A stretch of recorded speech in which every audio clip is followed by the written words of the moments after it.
Nandito tayo ngayon sa Pinang's Restaurant and Cafe dito sa Gurabia, Manama, Bahrain. Wow! Ngayong araw, nakapaningil tayo.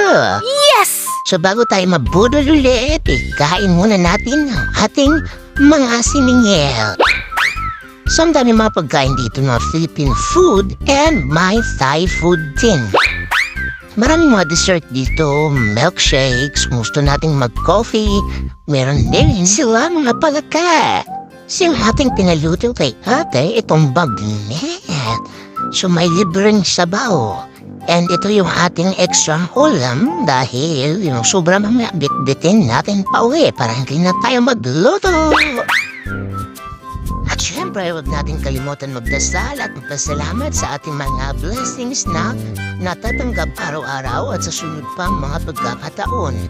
Ay nasarap ng sabaw nating hinihigop na libre lang. So marami tayong nakain dyan at naubos talaga yung ating kanin. So may bit-bit pa tayong ulam pauwi. So yan guys, yung kanilang mga panghimagas dito, may macaroni salad, buko pandan, leche flan, ube at marami pa. So ito yung ating napili, yung macaroni salad nila na talagang napaka-creamy. At sakto lang yung timplada.